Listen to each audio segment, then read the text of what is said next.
મોહનપુરા મારા કાકાની દીકરી લાલપુર ગામે પરણાયેલી હતી અને એની દીકરી અમદાવાદ રહેતી હતી અને અમદાવાદમાં એમના જોડે સાબલવાડનો એક દીકરો રહેતો હતો. એમનો દીકરો અમારી દીકરીની ફોહલાઈ પટાવી અને લઈને ભાગી ગયો છે. છેલ્લા 2 તારીખથી એ ઘર છોડીને ભાગી ગયા છે. એના કારણે અમારી બેને અત્યારે દવા પીધેલી છે અને અમારે તો એક દીકરીને પાછળ એક દીકરી જાય એવી સમસ્યા છે.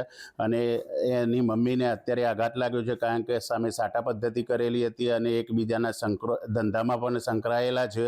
એથી એની મમ્મીને ખૂબ આઘાત લાગ્યો છે અને અત્યારે પરિવારમાં શોકનો માહોલ આખો સર્જાયેલો છે લાલપુર ગામે. અને લાલપુર ગામે પણ શોકનો માહોલ સર્જાયેલો છે. એના કારણે દવા પીધી છે. મારી બેન શાહ એમના ભોણા બંનેના હાટા કરેલા હતા. હું લગ્ન લેવાનું તું ડિપોઝિટ ભરેલી હતી, ખરીદી થઈ ગઈ છે બધી. ના સાબલવાડનો છોકરો તો અમારી છોકરીનું ફોલાઈને ઉઠાઈને લઈ ગયો છે, ઉઠાઈને લઈને ભાગી ગયો છે. ટેન્શનમાં એને દવા પી લીધી. મારી બેન થાય, નાની બેન છે. શું નામ છે? નીરુબેન,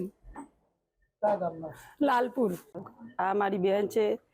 સાબલવાડનો છોકરો ઉપાડીને લઈ ગયો છે. એના લગ્ન લીધા છે, ડિપોઝિટ ભરાઈ ગઈ છે ને આવું એના કારણે દવા પી લીધી છે ને આવું સમાજમાં થવું ના જોઈએ. નીરુબેન શૈલેષભાઈ પટેલ રહે લાલપુર, તાલુકો ઈડર, અગમ્ય કારણોસર ઝેરી દવા પીવાથી KH હોસ્પિટલમાં દાખલ કરે છે.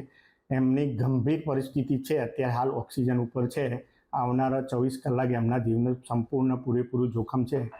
KH હોસ્પિટલ સ્ટાફ અને ડૉક્ટર અત્યારે એમની ઘનિષ્ઠ સારવાર કરી રહ્યો છે. બરાબર, એમના જીવને બચાવવાના અત્યારે હાલ ટોટલ પ્રયત્નો ચાલી રહ્યા છે.